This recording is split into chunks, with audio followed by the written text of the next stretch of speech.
सुखवाद विषयक हमारे आज के नीति शास्त्रीय व्याख्यान का विषय है मनोवैज्ञानिक सुखवाद। मनोवैज्ञानिक सुखवाद विषयक आज के इस व्याख्यान में हम ये जानने का प्रयास करेंगे कि मनोवैज्ञानिक सुखवाद जो है उसका स्वरूप क्या है, मनोवैज्ञानिक सुखवाद एवं नैतिक सुखवाद में मूलभूत अंतर क्या है, मनोवैज्ञानिक सुखवाद के विषय में मॉरिटस सिल्क का क्या मत है, क्या नीति शास्त्रीय दृष्टिकोण से मनोवैज्ञानिक सुखवाद एक तर्कसंगत सिद्धांत है या नहीं। साथ ही आज के इस व्याख्यान से संबंधित परीक्षा उपयोगी महत्वपूर्ण प्रश्न कौन कौन से हो सकते हैं उन्हें भी स्पष्ट करेंगे। मनोवैज्ञानिक सुखवाद मानवीय स्वभाव के आधार पर सुखवाद की व्याख्या करते हुए ये स्पष्ट करता है कि मनुष्य का प्रत्येक कर्म सुख प्राप्ति की इच्छा से प्रेरित हुआ करता है। मनुष्य उसी कर्म की ओर प्रवृत्त होता है जिसके द्वारा उसे अधिक से अधिक सुख एवं कम से कम दुख की प्राप्ति हो। मनुष्य के समस्त कर्मों का प्रयोजन जो है अधिक से अधिक सुख की प्राप्ति एवं कम से कम दुख प्राप्त करना होता है।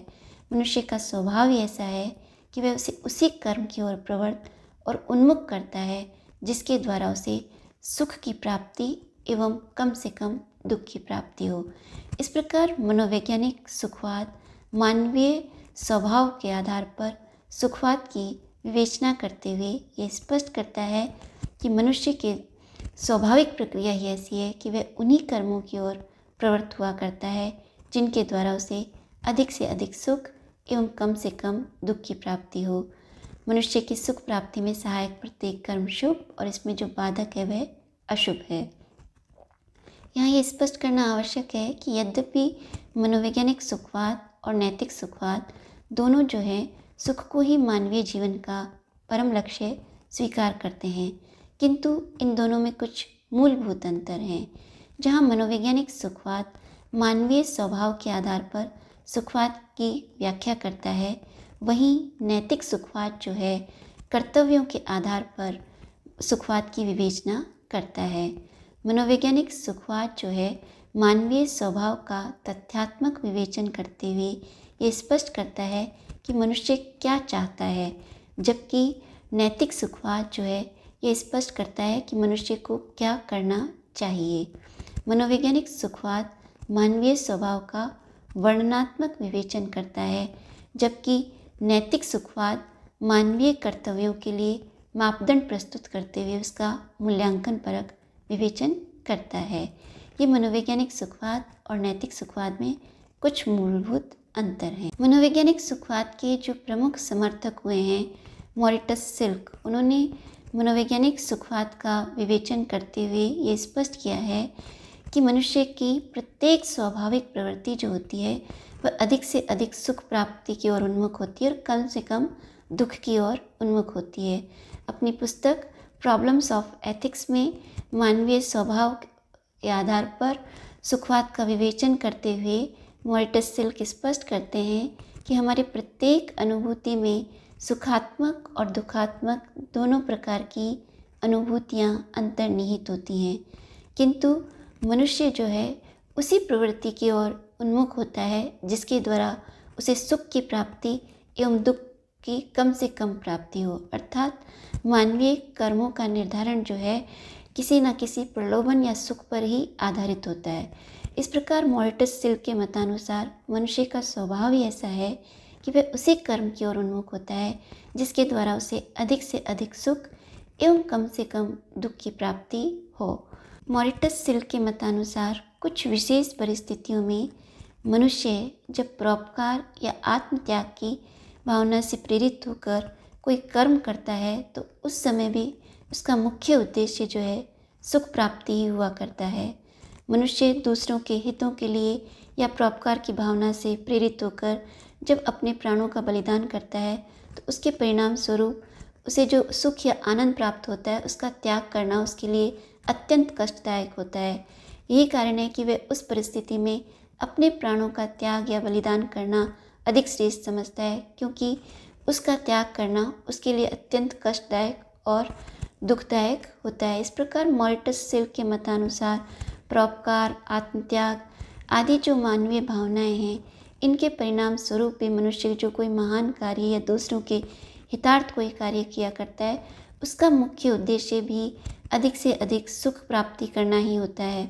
इस प्रकार मॉर्टस सिल्क के मतानुसार जितने भी मानवीय मनोभाव हैं, उन मनोभावों का मुख्य उद्देश्य भी सुख प्राप्ति है। अतः सुख ही मनुष्य के लिए साध्य स्वरूप है और अन्य जो है मनोभाव या सद्गुण जो हैं वे सुख प्राप्ति के साधन हैं।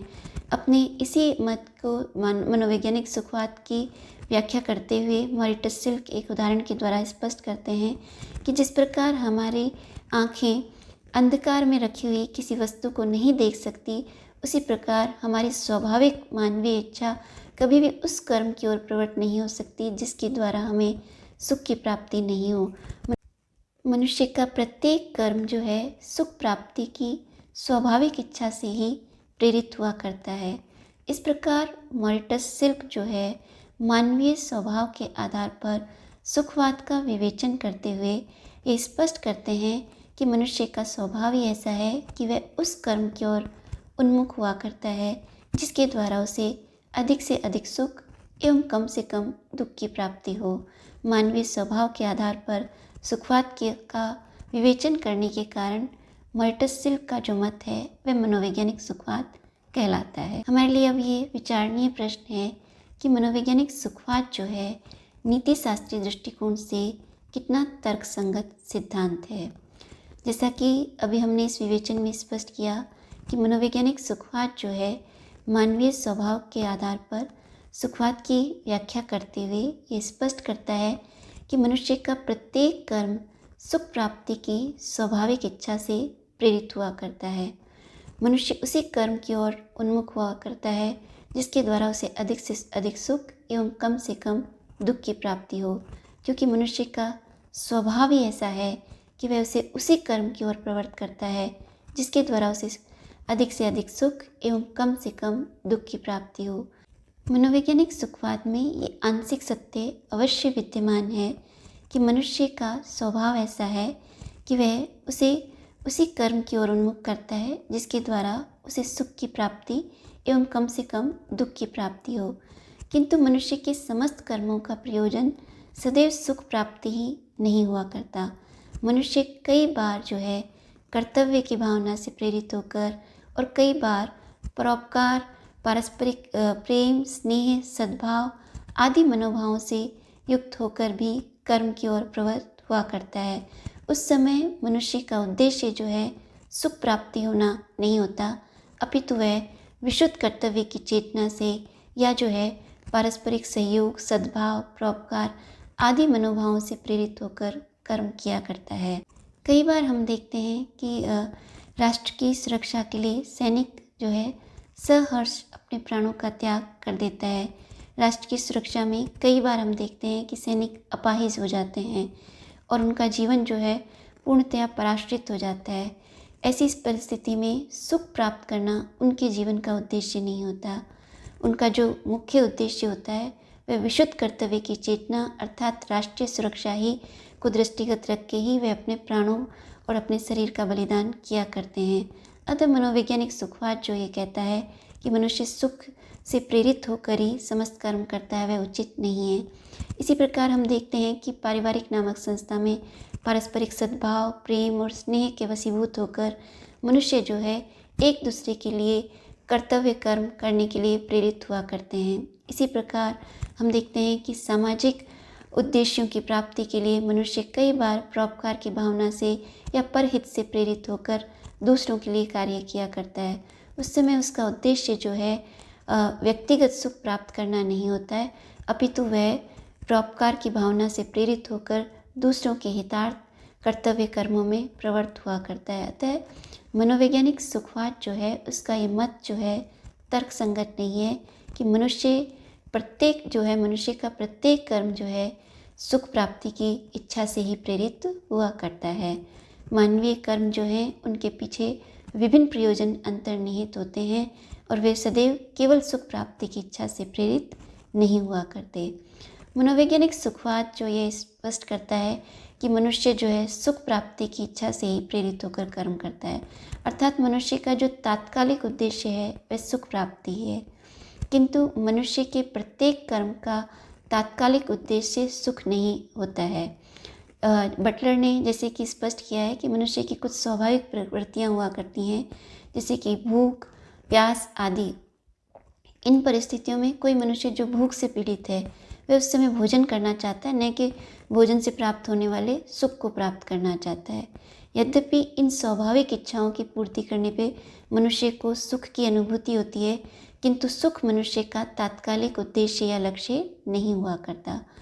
इसी प्रकार सिज्विक जो हैं उन्होंने सुखवाद के विरोधाभास के आधार पर भी ये स्पष्ट किया है कि मनुष्य जब भी किसी कर्म को करता है तो उसके लिए अनिवार्य है कि वह सुख को भूल जाए, तभी मनुष्य तन्मयतापूर्वक या पूर्ण मनोमय से युक्त होकर अपने कर्म को प्रवृत्त करने में सफल होता है।